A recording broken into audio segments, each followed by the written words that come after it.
मन बोल हरि हरि हरि बोल। गोविंद माधव गोपाल बोल।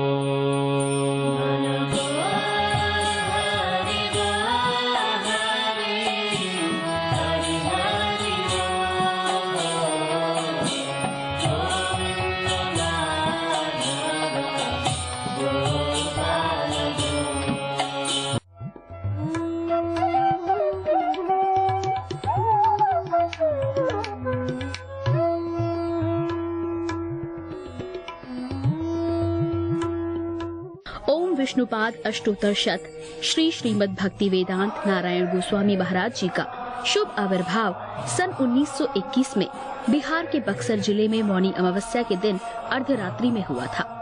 प्रारंभ से ही इनकी धर्म में रुचि थी। बचपन में ही उन्होंने गीता, रामायण आदि का अध्ययन किया था। संसार से अत्यंत तीव्र वैराग्य होने के कारण 25 वर्ष की आयु में ही वे गृहस्थ जीवन त्याग कर मठ में निवास करने लगे। सन 1946 में उन्होंने नित्य लीला प्रविष्ट ओम विष्णुपाद श्री श्रीमद् भक्ति प्रज्ञान केशव गोस्वामी महाराज जी से विधिवत दीक्षा प्राप्त की तथा सन 1954 में संन्यास ग्रहण किया। मथुरा में निवास करते हुए अपने गुरु की आज्ञा तथा कृपा से अनेक ग्रंथों का हिंदी भाषा में अनुवाद किया है।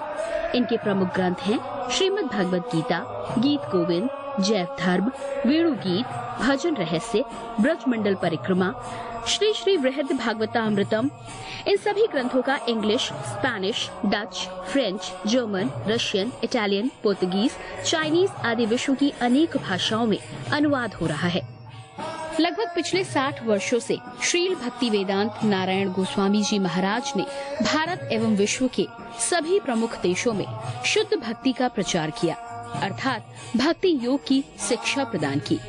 श्रील गुरुदेव के भक्ति प्रचार कार्य से प्रोत्साहित होकर अमेरिका के ह्यूस्टन के मेयर द्वारा श्रीमान लीपी ब्राउन ने 31 मई सन 2003 को इन्हें ऑर्डिनरी सिटीजनशिप एवं गुडविल एम्बेसडर के सम्मान से विभूषित किया।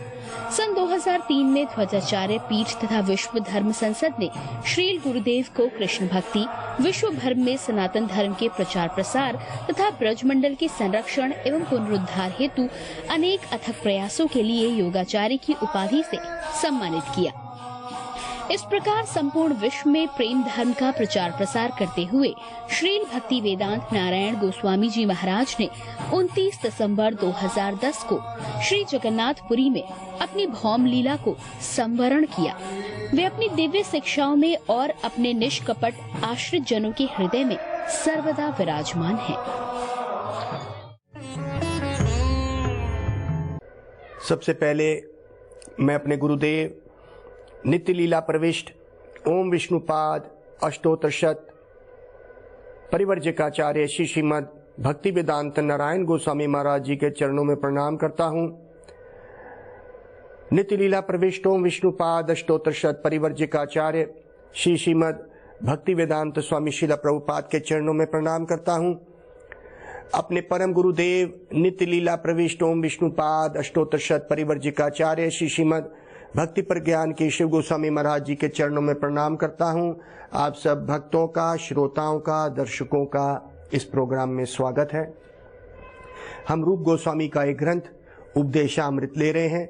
उसका 7वें श्लोक के ऊपर आज हम दोबारा चर्चा करेंगे, जो ये कहता है, स्यात् कृष्ण नाम चरित आदि सीतो अपि अविद्या पित्तोपताप्ता न रसनस्य रोचिकानु।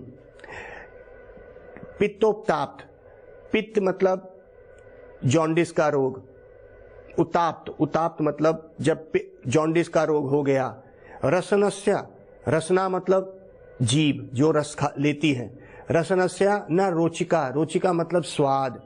जीभ को स्वाद नहीं आता उस सीता मतलब गुड़ का या मीठा का या मिश्री का, उसका स्वाद नहीं आता जीभ को। अगर हृदय में, अगर शरीर में रोग लग गया है जॉन्डिस का।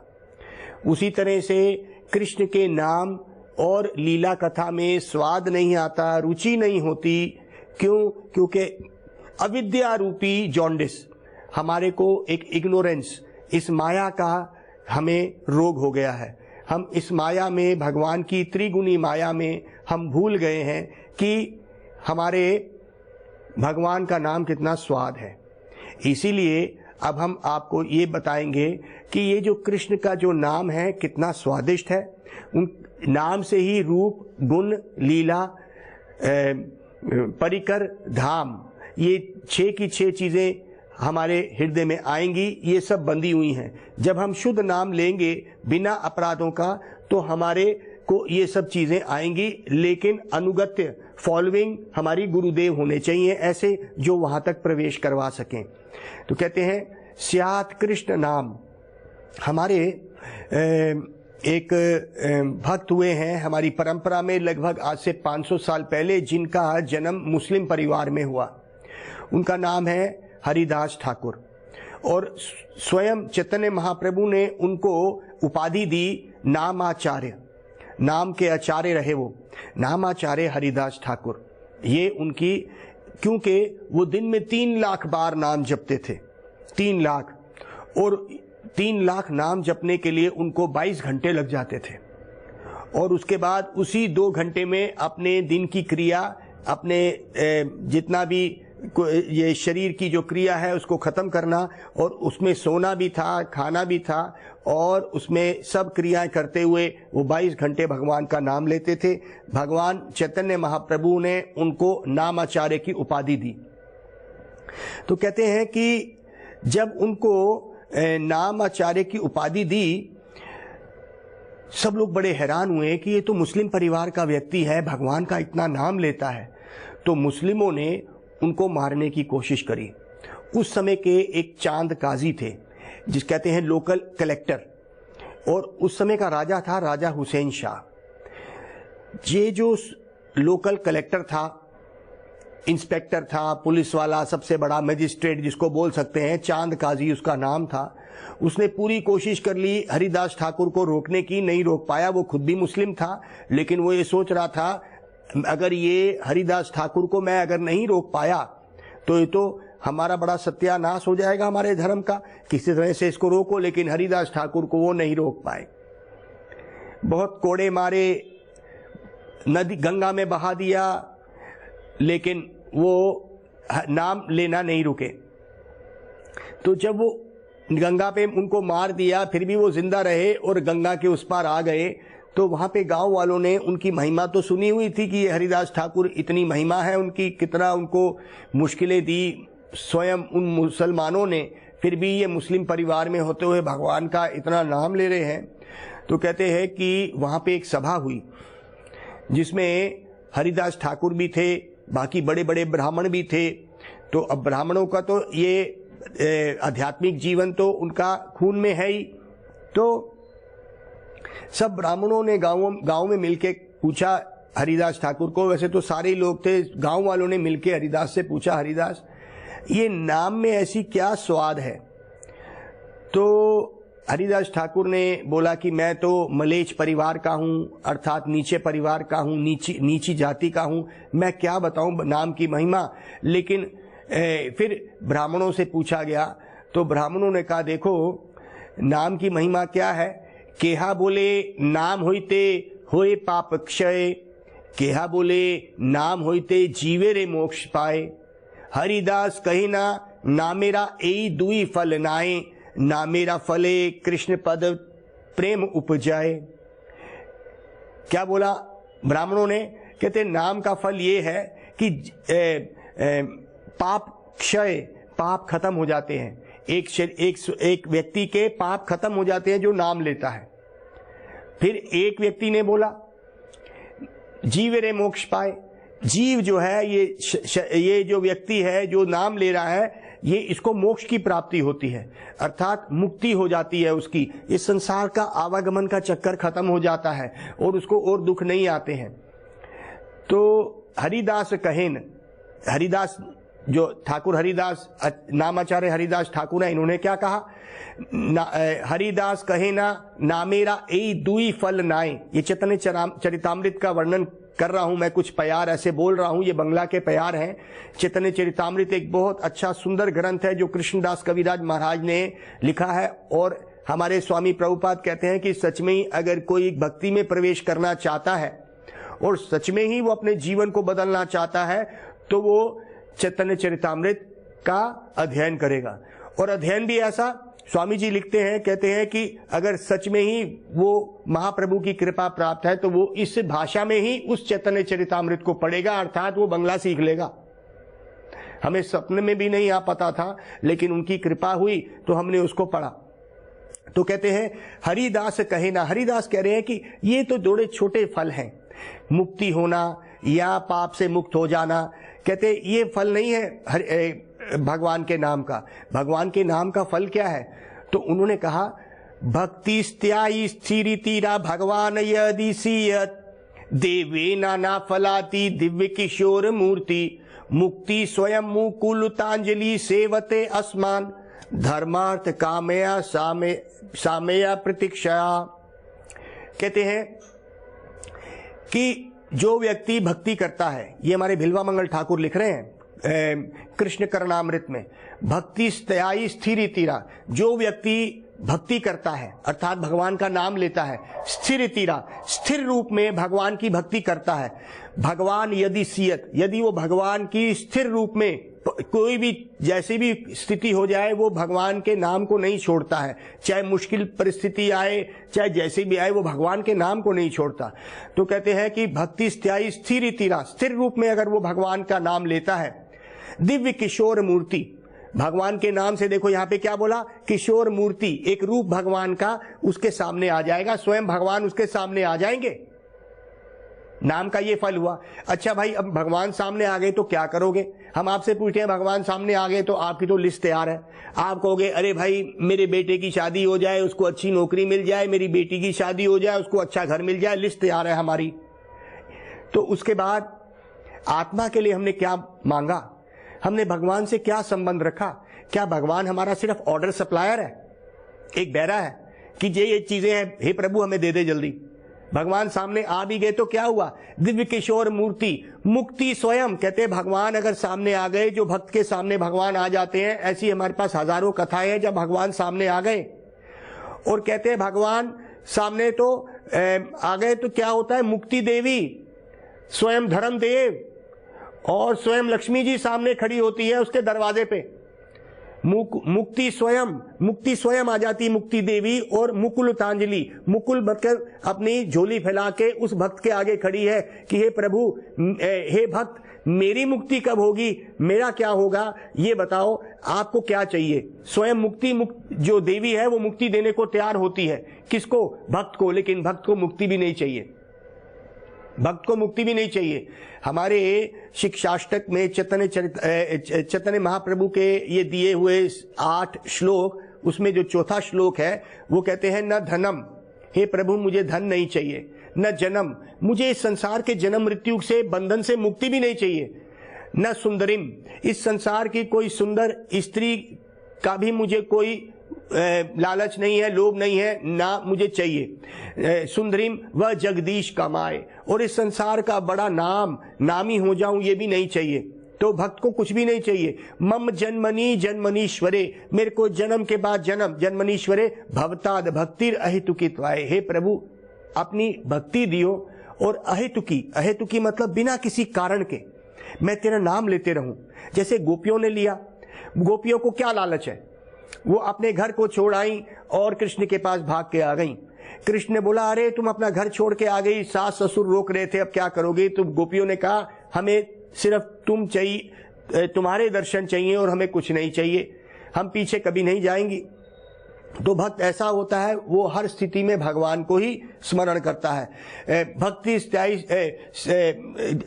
जन्मनीश्वरे, ना जन्म से मुक्ति ना इस संसार की कोई चीज चाहिए प्रभु, तेरे से अहेतुकी प्रेम हो सके, बिना किसी कारण का तेरे को मैं प्रेम कर सकूं, इससे भगवान पकड़े जाते हैं। तो कहते हैं कि स्वयं मुक्ति देवी भी। तो यहाँ पे हरिदास ठाकुर ने इस बात को करा, अरे मुक्ति तो भक्त के दरवाजे पे हाथ जोड़ के खड़ी है, लेकिन भक्त को नहीं चाहिए। धर्मदेव स्वयं हर प्रकार का धार्मिक कर्म तैयार हुआ है उसकी चरणों में, लक्ष्मी जी स्वयं उसके दरबार पे खड़ी हैं, लेकिन भक्त को नहीं चाहिए। मुक्ति स्वयं मुकुलतांजलि से धर्मार्थ कामया सामया, और स्वयं कामदेव, इस संसार की भोग वासनाओं का जो देवता है वो है कामदेव। वो भी स्वयं खड़ा है, हर प्रकार की सेवा करने को तैयार है भक्त की, लेकिन वो भक्त नहीं लेता। तो यहाँ पे हरिदास ठाकुर ने बोला, अरे ये सब चीजें तो गौण हैं, सेकेंडरी हैं, ये तो साथ में मिल भी जाती हैं, लेकिन भक्त इसकी इच्छा नहीं करता। भक्त की क्या इच्छा है? वो कहते हैं कि हरिदास कहे ना, ना मेरा ए दुई फल नाई। नाम का ये फल नहीं है कि पाप से मुक्ति चाहिए या हमें इस संसार के जन्म मृत्यु के से मुक्ति चाहिए। ना मेरा फले कृष्ण पद प्रेम उपजाए, कृष्ण के चरणों में हमारी प्रेम हो जाए। जीव का स्वरूप प्रेम करना है। हम जिससे प्रेम करते हैं उसका नाम लेते हैं। मान लीजिए एक जवान लड़के का इश्क हो जाता है एक लड़की से, दोनों ही एक दूसरे से प्रेम करते हैं, इश्क करते हैं। जैसे जैसे उनका इश्क बढ़ता है, एक दूसरे का नाम लेते हैं, टेलीफोन पे बात करते हैं या घर में बैठे हुए अकेले कमरे में ही एक दूसरे का नाम लेते हैं और उसमें आनंद लेते हैं। तो जिससे हमें प्रेम होता है हम उसका नाम लेंगे। तो इस नाम, अगर हम भगवान का नाम लेंगे तो भगवान से हमें प्रेम होगा। इसीलिए कहते हैं कि ये जो नाम है हमें भगवान के चरणों में प्रेम देगा। ये प्रेम क्या होता है? प्रेम का एक संबंध होता है। कृष्ण मेरे कौन है? कृष्ण मेरे कौन है? क्या वो मेरे सखा हैं? क्या वो मेरे एक गोपियों की तरह मैं उनको प्रेम कर सकता हूं? क्या मैं उनका दास हूं, वो मेरे मालिक हैं? किस तरह का संबंध? तो दास्य का संबंध रखेंगे या सखा का संबंध रखेंगे या मातृ का या पितृभाव रखेंगे जैसे नंद और यशोदा माँ ने किया, या उन गोपियों की तरह, उन कांताओं की तरह जो कृष्ण के लिए उन्होंने जो प्रेम किया, हम किस तरह का प्रेम रखेंगे? देखिए, इस नाम में सब कुछ है। नाम हमें किस संबंध से भगवान से जोड़ेगा ये कौन बताएगा? ये गुरु बताएगा। हमारे को कैसा गुरु मिलेगा वही हमारा भगवान से संबंध जोड़ता है। नाम हम ले रहे हैं, गुरु उस मंत्र को देता है, उस मंत्र में वो हमारा भगवान से संबंध जोड़ देता है। हमें संबंध रखना है। हम कोई ब्रह्मवादी या निराकारवादी या ब्रह्म ज्योतवादी नहीं है जो कहते हैं कि शरीर खत्म हुआ, आत्मा ज्योत में मिल जाती है। अरे ज्योत में मिल जाती है, वो अपना स्वरूप ही खत्म कर देते हैं। फिर भगवान कौन और मैं कौन? मैं भगवान से एक हो जाता हूं, मतलब वो खुद ही भगवान बन जाते हैं। तो ये बताइए, अगर वो खुद ही मिलके भगवान ब्रह्म ज्योत में मिल गए तो वो भगवान बन गए, उसमें भगवान में ब्रह्म ज्योत में जाके मिल गए तो ज्योत बन गए। तो ये बताइए कि अगर हम भगवान ही हैं तो अभी हम माया के अंदर कैसे आ गए? क्या भगवान माया के अंदर आ सकता है? अगर हम भगवान ही हैं, भगवान में जाके मिल गए तो भगवान ही बन गए। हम ब्रह्म ज्योत ही बन गए, वो ज्योत है। तो ये बताइए कि अब हम माया के अंदर कैसे आ गए? क्या भगवान माया के अंदर आ जाएगा? तो ये हम ब्रह्मवादी नहीं है, हम ब्रह्म ज्योतवादी नहीं है। आत्मा अजर अमर है, शरीर छूटने पे आत्मा रहती है। उसके बाद अगर उसको अपने लक्ष्य की प्राप्ति, धाम की प्राप्ति या कृष्ण की प्राप्ति नहीं होती तो उसके लिए 84 लाख योनियां खड़ी हैं। किसी योनि में भी वो पटक दी जाएगी, अपने कर्मों के अनुसार वो पटक दी जाएगी। इस बात को हम समझें। अगर ऐसा नहीं समझ रहे हैं तो हम अपने जीवन के लक्ष्य को भूल रहे हैं। यहां पे इसी बात को कर रहे हैं कि नाम से ही हम उससे जुड़ जाएंगे। नाम जो हरिदास ठाकुर ने इस बात को किया कि मुक्ति भी खड़ी है और धर्मदेव भी खड़े हैं, कामदेव भी खड़े हैं, लेकिन भक्त जो है कभी भी इनकी सेवा नहीं मांगता, क्योंकि उसको नाम से ही प्रेम है। नाम के बिना उसको कुछ नहीं चाहिए, और नाम ही चरित्र और भगवान की लीला, धाम, इस सब को भगवान के साथ जोड़ना ये नाम करता है। नाम हमें किससे मिला? किस गुरु से मिला? उसका जो संबंध अपने गुरु से था, इसी को मंत्र कहते हैं। वो मंत्र में हमें उन सब लीलाओं का, उन कथाओं का हृदय में स्फुरित कराता है। हमें अपने आप उसके अंदर वो पैदा करवाता है, उस नाम में ही है। नाम एक बीज है। नाम अगर जो गुरु से प्राप्त जो मंत्र होते हैं उनको कहते हैं बीज मंत्र। जैसे बीज में क्या है? मान लीजिए एक आम के पेड़ का बीज है, आम की गुठली है। अगर हम इस आम की गुठली को मिट्टी में डाल दें, उसके ऊपर पानी डालें, खाद डालें, तो उसमें से पौधा बनेगा। लेकिन अगर हम बीज में देखें, क्या बीज में स्वाद है? बीज में गुण है सारे, लेकिन जैसे जैसे उसके अंदर खाद, पानी और समय दिया जाएगा वो पौधा बनेगा, पौधे से वो पेड़ बनेगा, पेड़ से ऐसे हजारों आम आ जाएंगे, आम में हजारों बीज होंगे। तो उस बीज में सब कुछ है। तो नाम में सब कुछ है, जिसमें भगवान का रूप, गुण, लीला, धाम, परिकर, ये सब कुछ है उसी नाम में। बीज रूप में गुरु ने हमें जब दिया और उसके ऊपर गुरु की कृपा चलती है। ये खाद, पानी और ये हवाएं जो चलती हैं, ये क्या है? ये हमारा श्रवण और कीर्तन है। जब हम श्रवण करते हैं, उस नाम की महिमा सुनते हैं, उसका कीर्तन करते हैं, उसका भगवान का चरित्र सुनते हैं, तो क्या होता है? तो ये सब चीजें मिलके उस नाम को अंदर, उसके अंदर फूल पैदा करते हैं। ये नाम जब हम लेते जाएंगे तो हमारी भक्ति का बीज बढ़ेगा। वो भक्ति का बीज पौधा बनेगा जो इस संसार के 5 तत्वों को भेद करता हुआ, अर्थात छेदन करता हुआ, काटता हुआ, ये हमारी जो पृथ्वी, जल, वायु, आकाश और अग्नि, ये 5 तत्व के शरीर को चीरता हुआ, हमारी इस निकलता हुआ उस देवी धाम से ऊपर जाता हुआ, स्वर्ग से ऊपर जाता हुआ, ये कहां तक पहुंच जाएगा? ये ऊपर के लोकों में जो ब्रह्मलोक, सत्यलोक, तपलोक, वहां से निकलता हुआ वो कहां तक पहुंच जाएगा? वो गोलोक वृंदावन तक चले जाएगा।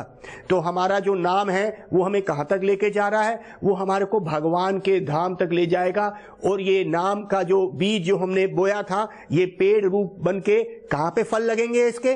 राधा कृष्ण के धाम तक पहुंचेगा। वहां पे हमारी जो इटर्नल, जो हमारी सेवा है, हमारी जो सर्विस है, स्वरूप हमारा सेवा है, हम भूल के उस सेवा को भूल के इस संसार में सेवा कर रहे हैं। और जब वो ये नाम हमें उस धाम तक पहुंचाएगा, क्योंकि बीज का है, ये बीज लगा हुआ है नाम का, जो इसका जो फल लगेगा, ये क्या लगेगा? ये सारे हमारे को ज्ञान से, उस नाम से सारे छेद भेदन करता हुआ ये सारी चीजों को करेगा। ये 14 भुवन को, 14 प्लैनेट्स को क्रॉस करता हुआ, ये सत्यलोक, महरलोक, जनलोक, तपलोक करते हुए ब्रह्मलोक से ऊपर निकलता हुआ, ये शिवलोक से ऊपर निकलता हुआ, ब्रह्म ज्योत से निकलता हुआ, ये कहां तक पहुंच जाएगा? ये हमको वैकुंठ तक ले जाएगा। वैकुंठ से फिर ये अयोध्या धाम, राम जी के धाम तक ले जाएगा। जब एक व्यक्ति उस नाम को ले रहा है जो कृष्ण का नाम है, तो अयोध्या में वो देखेगा हमारे राम जी के पास अभी बंसुरी नहीं है, और बंसुरी से जब वो अपनी गोपियों को बुलाते हैं, वो कहाँ है? तो वो उस नाम में छुपा हुआ था। तो वो ऐसा करेगा। ये हमारे सनातन गोस्वामी बृहद भागवतामृतम में कहते हैं कि वो व्यक्ति अयोध्या धाम से और ऊपर उठ के द्वारका धाम पहुंच जाएगा, जहां पे कृष्ण 16,108 रानियों के साथ अब अपने लीला कर रहे हैं। फिर धाम वहां पे भी, क्योंकि कृष्ण के पास बंसुरी वहां भी नहीं है, निकलता हुआ वो मथुरा लोक तक पहुंच जाएगा। मथुरा लोक से पहुंचते हुए वो गोलोक वृंदावन पहुंचेगा, जहां पे उसको त्रिभंग ललितम, जहां पे वो बंसुरी वाला मोर पंखी लगा के टेढ़ा खड़ा होगा और राधा जी और गोपियों के साथ खड़ा होगा। ये नाम वहां तक ले जाएगा। और वो अपने उन भाव नेत्रों से उस नाम के सहारे में क्या देखेगा? बड़हा पीड़म नटवर वपु कर्ण्यो कर्णिकारम बिभ्रदवासा कनक कपीशम जयंती च मालाम रंध्रान वेणुधर सुदय पूरयन गोप वृंद वृंदारण्यम स्वपद रमणम गीत कीर्ति। श्रीमद् भागवत का ये श्लोक है जिसमें कहते हैं, अरे फिर वहां पे हमें उसके दर्शन होंगे जो बरहा पीड़म, बरहा पीड़म मतलब जिसके सर पे मोर की पंखी है और कितना सुंदर वो लग रहा है। बरहा पीड़म नटवर वपु, एक नाचने वाले का स्टाइल उसने अपनाया हुआ है। त्रिभंग ललितम, 3 जगहों से त्रिभंग, भंग मतलब भंगी हो गया, टेढ़ा हो गया, एक गले से, एक कमर से और एक पांव से, वो 3 जगह से टेढ़ा खड़ा है। बरहा पीड़म नटवर वपु कर्णयो कर्णिकारम, अपने कानों पे उसने सुंदर बनाने के लिए, अपने आप को गोपियों को आकर्षित करने के लिए, ब्रजवासियों को आकर्षित करने के लिए कर्णिक फूल लगाए हुए हैं पीले रंग के। कर्णिकारम बिभ्रदवासा, उसका जो वसन है, उसके जो वस्त्र हैं वो पीले रखे हैं। अरे भाई पीले क्यों रखे हैं? ये भी एक बहुत बड़ा गूढ़ रहस्य है जो फिर कभी बताएंगे। तो कहते हैं कि वो बीब्रदवासा कनक कपीशम विजयंती माला, विजयंती माला जो है एक लंबी माला है जो घुटनों तक आ रही है, जो गोपियों ने उनके प्रेमियों ने तैयार करके 5 तरह के फूल उसमें हैं, तो उसको कहते हैं विजयंती माला।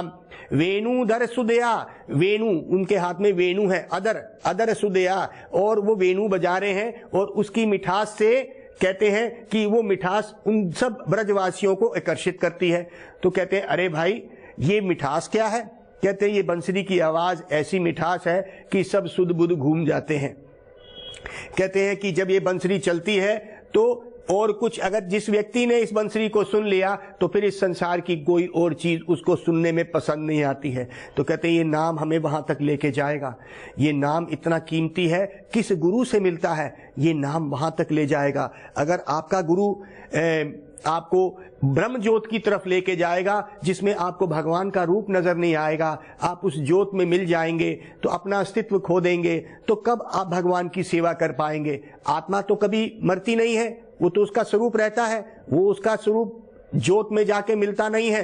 कहते हैं कि कई लाखों सालों के बाद जब आप ब्रह्म ज्योत में तो चले गए, ब्रह्म ज्योत में क्या होता है, मान लीजिए एक व्यक्ति को हम एक कमरे में बंद कर देते हैं, लेकिन उस कमरे में जन्म मृत्यु बुढ़ापा बीमारी नहीं है, लेकिन उसके पास कोई कार्य करने को नहीं है, आखिर में वो बोर हो जाएगा, वहां से उसको निकलना पड़ेगा। ये स्थिति है बड़े बड़े योगी मुनि जो ब्रह्म ज्योत को प्राप्त तो कर लेते हैं, कहते हैं हजारों साल वहां पे रहने के बाद, जिसको संयुज्य मुक्ति कहते हैं, उस ब्रह्म ज्योत में मिलने के बाद फिर वापस वो इस संसार में आता है, क्योंकि जब उसका वो मुक्ति का समय खत्म हो जाता है फिर उसको वापस इस संसार में आना होता है। मुक्ति असली क्या है? हमको असली सेवा प्राप्त जब होगी, जब भगवान के धाम हम जाएंगे, वो ही मुक्ति है। असली मुक्ति है हमारी असली सेवा हमें वापस मिल जाती है, जिस सेवा को हम भूल गए। मैंने क्या बोला था? कृष्ण नित्य दास जीव ताहा भूली गैलो, उस सेवा को भूल के हम इस संसार में खुद कृष्ण बनने के लिए आए, भोगने के लिए आए हैं। और अगर क्योंकि हमारी वो स्थिति नहीं है, हम भगवान नहीं हैं, हम भोग नहीं सकते, इसीलिए हम दुखी हो जाते हैं। हम भोगना तो चाहते हैं लेकिन हम भोग नहीं पाते हैं, इसीलिए हमारी स्थिति जो है, हमारी स्थिति सेवक की है। अगर हम सेवक का रूप ले लेंगे तब तो हम सुखी रहेंगे, लेकिन अगर हम सेवे का रूप लेंगे, भगवान की स्थिति को समझेंगे कि हम ही भगवान बन गए हैं, तो हमारा जीवन जो है दुखमयी हो जाएगा। जैसे एक फैक्ट्री में कार्य करता हुआ व्यक्ति नौकर है, लेकिन वो जाके मालिक की कुर्सी पे बैठ जाए, तो अगर वो मालिक की कुर्सी में बैठ जाएगा तो क्या होगा? जब तक तो वो दुखी रहेगा, क्योंकि असली स्थिति उसकी मालिक के कुर्सी पे बैठने की नहीं है। तो जब मालिक आएगा तो क्या करेगा? उसको उठा देगा, नौकरी से बाहर निकालेगा, और उसकी एक स्थिति ऐसी आएगी, वो दुखी हो जाएगा कि उसको पुलिस पकड़ के भी ले जा देगी अगर वो अपनी स्थिति को नहीं छोड़ेगा।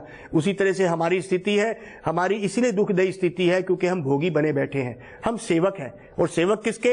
ये संसार के सेवक नहीं, इस परिवार के सेवक नहीं, हम भगवान के सेवक हैं। आइए, हम ना भारतीय हैं, ना हम अमेरिकन हैं, हम आत्मा हैं, भगवान के सेवक हैं। आइए भगवान का नाम लें, उसी में ही पूर्ण शुद्धि और सेवा हो जाएगी और आनंद होगा। हरे कृष्णा कृष्णा कृष्णा हरे हरे, हरे राम राम राम हरे हरे। गौर प्रेमानंदे हरि हरि बोल। मन बोल हरि बोल हरि, हरि हरि बोल। गोविंद माधव गोपाल बोल।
पाल